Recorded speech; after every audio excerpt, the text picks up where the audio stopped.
दादा, आज बारामती तालुक्यामध्ये किंवा शहरामध्ये विविध ठिकाणी पूरग्रस्त भागाचा दौरा खर तर काल येणार होतो, पण काही आपल्या पक्षाच्या कामानिमित्त मी मुंबईत होतो, त्याच्यामुळं काल येता आलं नाही. कारण आपलं हायवे रस्ते सगळे बंद होते, झाडी पडलेली, त्याच्यामुळं आज जसं तिथून मी निघालो, इथं मी आलोय. आज आपण संध्याकाळी बारामती शहराचा दौरा करतोय, उद्या आपण ग्रामीण भागात जातोय आणि आता आपण दौरा खरं तर सुरू केलाय. आपण शहरात 2-3 वॉर्डमध्ये फिरलोय. भरपूर नुकसान इथं झालंय असं आपल्याला दिसून येतंय आणि सगळ्यांना आपण इथं मदत करतोय. आपलं एक ट्रस्ट आहे, राष्ट्रवादी वेलफेअर ट्रस्ट, त्या ट्रस्टच्या माध्यमातून आपण सगळ्यांना इथं धान्य देणार आहे. जे काही प्रश्न असतील, मग काही ठिकाणी बिल्डिंग खचून गेलेत, काही रस्ते खचून गेलेत, काही आपले ड्रेनेज आणि पावसाचं पाणी सगळे एकत्र वाहतंय, त्याच्यामुळं रोग मोठ्या प्रमाणात होण्याची शक्यता आहे. हे सगळे विषय आम्ही आता जे आपले नवीन नगरपालिकेचे CEO आलेत त्यांच्यापर्यंत आम्ही घेऊन जाणार आहे आणि लवकरात लवकर हे सगळे प्रश्न आम्ही मार्गी लावायचं एक विनंती त्यांना करणार आहे. उद्या ग्रामीण भागात आम्ही चाललोय.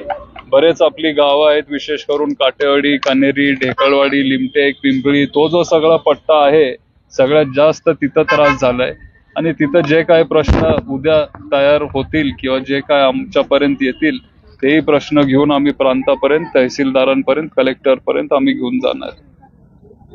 खरं तर शिधा वाटप करताय, काय काय त्याच्यामध्ये आहे, साधारणतः किती किट तुम्ही तयार केलेले आहेत, किती लोकांना हे वाटप करणार? खरं तर आपण ही वाटप आतापासूनच आपण याची सुरुवात केली आहे. साधारण आपण 40 ते 50 हजार किट आपण सगळ्यांना वाटणार आहे. त्या किटमध्ये फार काही नाहीये. आपण ज्वारी देतोय, तांदूळ देतोय आणि थोडं म्हणजे आपल्याकडून जे काय आपण त्यांना मदत करू शकतो ते मदत करायचा आपण त्यांना प्रयत्न करतोय. भरपूर लोकांना आज तिथं शेतातही जाता येत नाहीये, भरपूर लेबरना तिथं काम करता येत नाहीये. घरामध्ये जे काय धान्य होतं लोकांनी जे ठेवलेलं ते पावसाच्या पाण्यामुळं सगळं भिजून गेलंय, सगळं ते बाद झालंय आणि म्हणजे कमीत कमी 3-1 आठवडे, महिनाभर तरी त्यांना धान्य मिळेल या पद्धतीचं काम आपण राष्ट्रवादी काँग्रेस पक्षामार्फत आपण ते त्यांना देतोय. दादा, इंदापुरात जाऊन या भागात देखील मोठा पाऊस झालेला आहे, तिथे देखील अनेक नुकसान झालेलं आहे, तिथे देखील हे किट वाटप होणार आहे. इंदापूर आणि दौंडमध्ये पण आपण किट वाटप आपण करू, पण आता मी जास्त लक्ष बारामती तालुक्यात घालत आलोय आणि त्याच्यामुळं इथं मी विशेष लक्ष घालतोय. इंदापूर, दौंड हा शेवटी ताईंचा मतदारसंघ आहे. आज ताई कतारमध्ये आहेत, कारण MEAचं एक डेलिगेशन तिथं गेलंय, जे आपल्या पहलगाम मध्ये जे आपल्यावर अटॅक झालेला जगाला सांगायला ताई तिथं गेलेत. त्याच्यामुळं ते काल व्हिडिओ कॉलवरून सगळ्यांशी तिथं संपर्क साधत होते. ताई व्हिडिओ कॉल मधून ते आपल्याशी बोलत आहेत आणि इंदापूर असेल, दौंड असेल, पुरंदर, जिथं कुठं ताईंचा मतदारसंघ आहे तिथं पण आपण ह्या किटचं वाटप करतोय, पण विशेष करून लक्ष आपण बारामती तालुक्यावर देतोय. दादा, खरं तर जर सरकारने किंवा प्रशासनाने काळजी घेतली असती, आधीच कॅनल कमी केला असता, तर पुढचा धोका जो आहे तो टळला असता. नाही, हे बरोबर आहे. कॅनॉल सगळे ते जुने आहेत, ब्रिटिश काळातले कॅनॉल आहेत. आता काटेवाडी जे माझं गाव आहे तिथला पण कॅनॉल फुटलाय. खरं तर हे कॅनॉल फुटायला नको, नाही पाहिजेत. बिल्डिंग पण खचून जात आहेत, ते पण का होतंय ते आपल्याला थोडं खोलात जाऊन त्याची चौकशी करावी लागेल. कारण हे आपल्या तिथं जे राहणारे ग्राहक आहेत त्यांच्यासाठी ते डेंजरस आहे, घातक आहे. लकीली काय आतापर्यंत तर काय कानावर आलेलं नाहीये, सगळे आता तरी सेफ आहेत, पण तरी पण तिथं जाऊन आपल्याला ते बघावं लागेल. आणि कॅनॉलची जर त्यांनी तिथं काय म्हणतो जर आढावा घेतला असता किंवा जर दर 2 वर्षाला, 3 वर्षाला, 5 वर्षाला सगळे जे कॅनॉल आहेत, फक्त हे नाही, जर त्यांनी एक रिव्ह्यू केली असती तर मग एखाद्या वेळेस त्यांच्या लक्षात आलं असतं की हे कॅनॉल दुरुस्त करायची गरज आहे आणि ते तेव्हा त्यांनी केलं असतं. आज ही परिस्थिती आमच्यावर आली नसती, सगळ्या बारामतीकरांवर आली नसती.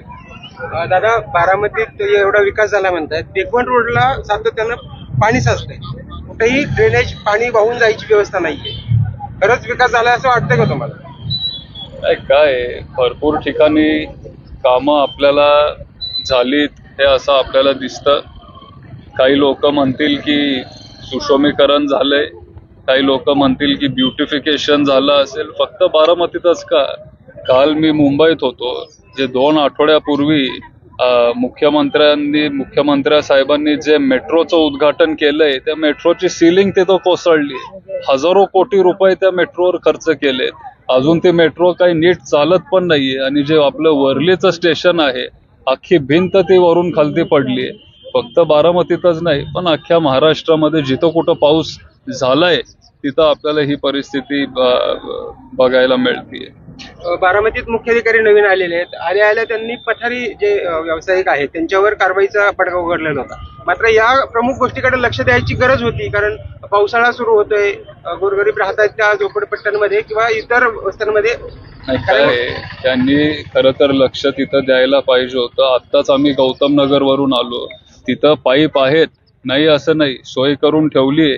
तिथं नळ्या पण तिथं रेल्वे ट्रॅकच्या खालती होते, पण ते कुणी स्वच्छ केले नाहीयेत, पण ते किंवा ते साफ केले गेले नाहीयेत. जर ते जरी केलं असतं नगरपालिकेने, असं आपण लगेच सांगत नाहीये की तुम्ही बांधकाम करा किंवा नवीन पाईप तिथं टाका किंवा काहीतरी लगेच ओव्हरनाईट तिथं काहीतरी झालं पाहिजे. पण जी काही सोयी सुविधा इथं आहे ती जरी त्यांनी व्यवस्थित मेंटेन केली असती तरी आज ही परिस्थिती आमच्यावर आली नसती.